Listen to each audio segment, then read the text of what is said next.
Hello, hi everyone. Welcome all of you. Today in this ethics lecture series, we will discuss chapter 2, that is attitude. In the past lectures, we had discussed chapter 1 in detail, that is ethics and values, human values. We had also discussed model answers to various UPSC questions. Coming to this lecture, under this attitude, we will discuss content, structure, function, its influence and relation with thought and behavior. Basically, if you see previous UPSC questions,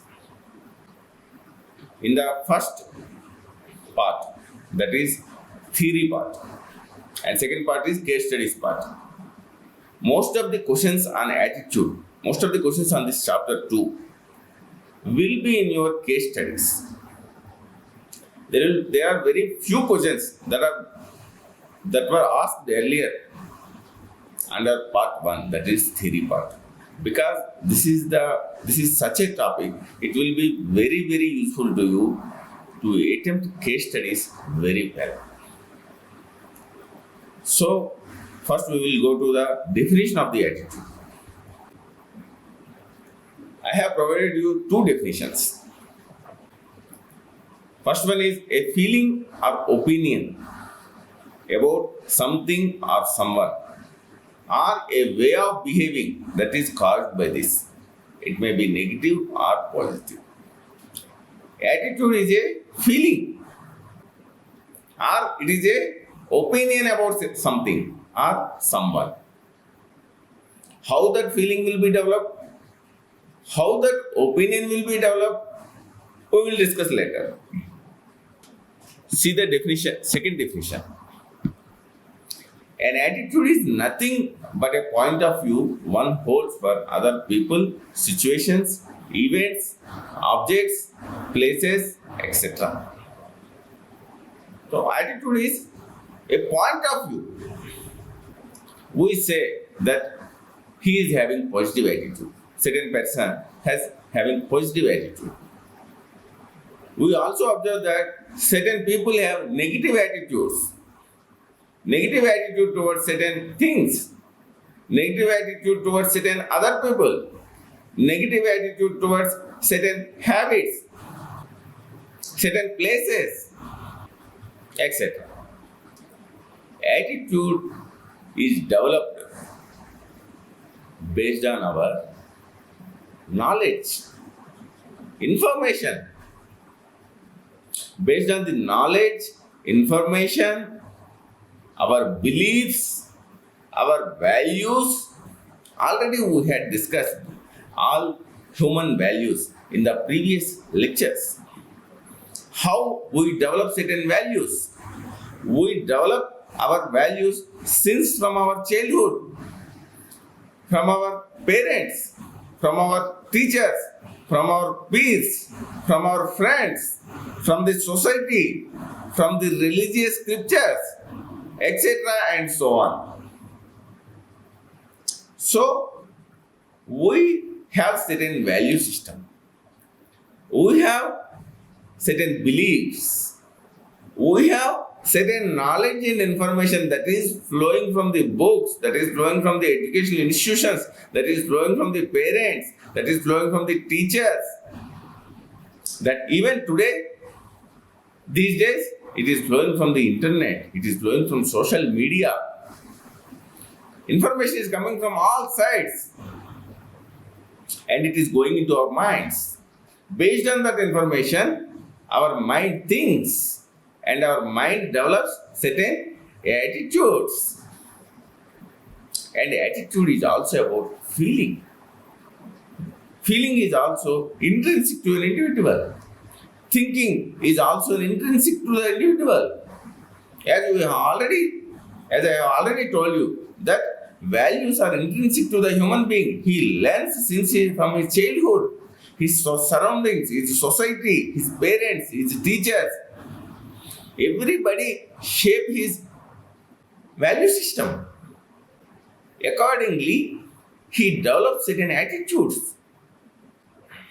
So essentially, what you think, what you do, and what you feel is what forms your attitude. What you think, how you are thinking, based on what?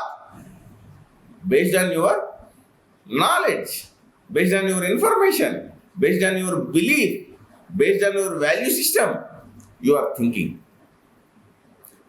And what you feel, how you are feeling, it is also intrinsic to. It is also intrinsic to an individual. Thinking is also intrinsic to individual. So, how attitude manifests if everything is inside the individual? So, based on the intrinsic things, based on the intrinsic feeling, based on the intrinsic thought process, an individual develops certain attitude. But how it manifests? Attitude manifests through behavior. So, through behavior only, we can identify what is his or her attitude. For example, if a girl says, I like dancing, what it means? It represents her positive thinking towards dancing. And also, the attitude is formed because she feels happy. Feeling happy is intrinsic to her. She has positive thinking towards dancing. That is also intrinsic to her. But how we know that she likes dancing? We can only know through her behavior. In all the events, she is participating in the dancing events. In all the college events or the school events, whenever the event comes, she is dancing. It means that she likes dancing. She has positive attitude towards dancing and she also feels happy. Similarly, if someone likes sports, he will try to attend all the sports meets, sports events in his school or college. It means that he has positive attitude towards sports. Someone likes partying. It means that he has positive attitude towards partying. He wants to go to pubs, restaurants, parties. He wants to do parties. He or she will be happy while partying, etc. and so on. It has been depicted through a diagram. I have shown you diagram here. All the things we have discussed. This is the information component of the attitude. These are the components of the attitude. How an attitude forms in the individual. Information. How this information is developing. I have already told you how this thinking is being developed. Knowledge, information, value system, beliefs. Based on all these, our mind thinks. An individual mind thinks. And second is affective and emotional. This is the feeling factor. Feeling. What an individual feels about certain thing, certain person, certain place. What is his feeling? How he feels. Based on these two, his behavior will. This is the external. This will be, our attitude will be manifested through our behavior. All these are internally connected. Everything is internally connected. Why attitudes are important? Why we are discussing? Why it has become a UPSC topic? Because attitude is a little thing which makes a big difference, by Winston Churchill. Attitude is very, very important for a civil servant. That's why we will discuss UPSC questions at the later stage in this lecture. All the UPSC questions are focused on having certain attitude for the civil servants. They are asking what are the attitudes that are important to a civil servant. And how to cultivate positive attitude among civil servants? Those are the questions that are being asked by UPSC. So why attitude is important? First point I have noted down here is it enables us to reduce the vast amount of information we possess into manageable units. For example, all the beliefs we have about our company or workplace could be summarized as I like my company. Simple, I like my company. It means that you like everything about the company. It's HR policy, it's environment policy, it's a CSR, corporate social responsibility policy, everything. Second is based on the attitudes. More similar our attitudes, the more we like them. Accordingly, groups are also being formed these days. Trekking groups, partying groups, hiking groups. So, the people who are part of the cycling group, all the people, they have positive attitude towards cycling and associated benefits. So, they feel happy while doing cycling or while doing trekking. So, all those like-minded people, they form groups and they do trekkings in weekends, etc. Likewise, there will be partying groups. The people who are interested in parties, who feel happy about partying, they will create their own groups. Third is to predict behavior. So, if we know our parents' attitudes towards certain things, we definitely know their behavior. For example, maybe your parents may not like partying. So, if they know that you are going to partying every day, they might scold you. So, you know their behavior. You know their attitude towards partying. So, you will hide that information.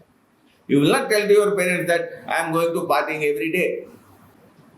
You will hide that information because you know their behavior. They will be angry. They will be scolding at you. That's why you will not tell them. So, if you know other person's attitude towards certain things, we can easily predict their behavior. Because attitude is manifested through behavior. Next is components of attitude. Attitude has two important aspects. One is direction. Attitude may be positive or negative. Second, intensity. If positive, how much positive? If negative, how much negative? For example, former US President, you take the example of former US President Donald Trump. He hates drinking. In many interviews, he said the same. Why? Because he has developed certain negative attitude towards drinking. Why? Because his brother, he became addicted to alcohol. He became addicted to drinking and he died at very early age. So, he has seen that and he has developed a negative attitude towards drinking. That negative attitude also very strong. The intensity is very strong. So, he said that he never drink alcohol. I have also given one more example here. You might like horses and associated games like polo, horse racing. That is positive direction of attitude. You are crazy about horses. It shows your intensity. The famous model of attitude, that is CAB model. We have already discussed this in the previous slide. And again I am reiterating you, it is a very important while writing your answers in theory part, whenever the question is asked, how an attitude forms in the individual, then you have to incorporate this diagram as well. Attitude is a combination of CAB. What is C? Cognitive. That is, cognitive means your thinking. How your thinking is developed? Based on your knowledge, based on your information, based on your value system, based on your beliefs, etc. and so on. What is effective? Effective is feeling, how you feel, how he or she feels, and behavioral component. This I have shown you through diagram. For example, you say the cricket, IPL. For example, say match fixing. If a person thinks that all matches are fixed in the cricket, especially in the IPL, that is his belief. That's what we are saying, your beliefs. Maybe your belief may not be correct. May not be you may not possess all the information, but you will have certain beliefs. So one person is having a belief that cricketers play for money and not for nation. So based on that belief, he develops a feeling. What is that feeling? He hates cricket because all the matches are fixed. He thinks that is his thinking. That's what we are saying, that based on our thinking, we develop certain feelings and we express our attitude through our behavior. So how his behavior is being expressed? He will not buy certain XYZ brand cool drink because it is promoted by a cricketer and he knows that all the cricketers are match fixers. So his behavior is being exhibited through certain thing he is going to do in the market. He will not buy certain brand. Next, we are coming to the structure. What is the structure of attitude? In the structure, we will discuss two models. One is unidirectional model and second is bidirectional model. What unidirectional model says? Unidirectional model says that attitude has two ends, either positive or negative. Only two ends, either positive. Attitude may be positive or it may be negative. So, it is difficult to distinguish between neutral and ambivalent attitudes. What are those neutral and ambivalent? Neutral means no feeling at all. Maybe about certain things or certain places or certain events, we may not have any feelings. We may not have any positive attitude or we may not have having any negative attitude. That is also possible because we don't have any information. We lack information. We lack knowledge. We don't have any information, so we don't develop any attitude. And second is ambivalent. Ambivalent, ambivalent means you are in a confusion. Ambivalent situation means you are in a confused state. For example, you know all the negatives about the fast food, but you still love fast food. You know all the things. Your mind knows all the things, all the information you are having, but still you love fast food. So this unidirectional model, in unidirectional model, these things are not, these neutral and ambivalent attitudes cannot be depicted. So, we will go for bidirectional model. In the bidirectional model, we are plotting positive attitude on the x-axis and negative attitude on the y-axis. Then we can depict neutral zone as well as ambivalence zone. Ambivalence zone is certain things which are a mix. You are in a confusion. An individual is in the confusion. What to do? He knows. For example, an individual knows that corruption is bad to the society, but still he will bribe whenever his work is pending in the municipal office. So he has negative attitude towards corruption, but what he is doing? He is involving in a certain behavior that is opposite to his attitude. Similarly, this is the neutral zone. This is the neutral point. Individual has no attitude. He is developing no attitude, neither positive nor negative. So this type of ambivalent situation makes a person uncomfortable. Person feels very uncomfortable. That phenomena we call it as cognitive dissonance phenomena. Cognitive dissonance. Cognitive means in your thinking. You have certain thinking about a certain issue, but your behavior is not depicting your attitude. You have negative You know all the negative information about fast food, but you are eating the fast food, you love fast food. It means that your behavior is not matching your attitude. That we call as cognitive dissonance phenomena. This we will also discuss in the later slides. That is a gap between your attitude and behavior. For example, a corporate manager, Mrs. Smita, believes that no company should pollute air.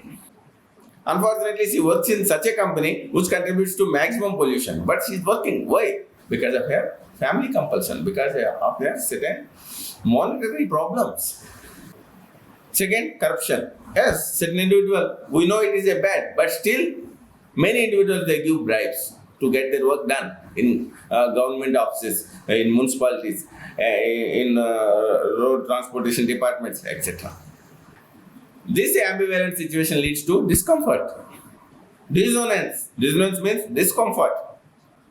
So in such a situations, what individual do? He will do two things. Either he will stop wrong behavior, either he will not eat fast food, he will not give any bribes to anyone, or he will begin justifying his wrong behavior. He will justify that no, I am eating fast food once in a while, once in a week. No, I have only given bribe in this for this work only. The system itself is corrupt. What I can do? This type of justifying his wrong behavior. This type of justifying, he will justify his wrong behavior. Next is attitude functions. What are the functions? The functions of attitude, we should know. It is very important because attitude has many functions, and it also varies. Those functions also varies based on the person who is holding the attitudes and what the circumstances are. There are the circumstances we have already discussed. We are in such a scenario that we, as administrators, I have already shown you that concentric circles, administration, above that politics, above that society, above that economics. So we are working in certain circumstances. We are working in certain socio-economic political environment. So all these factors contribute to our behavior, contribute to our attitude. First is knowledge function. Attitude achieves this goal by making things and making sense. For example, I believe that I am a good person. I believe. These are all the beliefs. Based on my belief, I am developing an attitude. I believe that good things happen to good people. So something bad happens to Bob. So I believe Bob must not be a good person. So, based on the knowledge we possess, based on the beliefs we are having, we are drawing conclusions. We are developing attitudes. Second is utilitarian function. Sometimes we suppress our attitudes. Why we suppress our attitudes? To not hurt others' sentiments. That is what utilitarianism is. Maximum happiness principle. Maximum happiness to maximum individuals. Maybe about certain religious orthodox traditions, we may have negative attitude, but we suppress those attitudes so that we will not hurt feelings of many. That is utilitarian function. And also any attitude that is also adopted in a person's own self-interest is also considered to serve a utilitarian functions. Under utilitarian, we are saying that we are suppressing certain attitudes, either to benefit us or either to help so many people. That is utilitarian function. Third is value expressive function. We are expressing our attitudes. We are expressing our attitudes freely through our behavior, through campaigning on social media. Any social issues either through social media or through slogans or through posters or by conducting rallies. We are expressing our attitudes, our behaviors. That is value expressive function. Fourth is ego defensive functions. So we are attributing certain external factors for the negative outcomes and internal factors for positive outcomes. For example, if everything is going good, we say that we are doing good. If something is bad, we will attribute things, external factors. We will attribute external factors for the negative outcomes. For example, we have failed in the, somebody has failed in the examination. What we say? What he says? He says that the paper is very difficult. He will not say that I would have studied extra hours. I would have put more effort. He will not say that. He will only keep on saying that the paper was very difficult.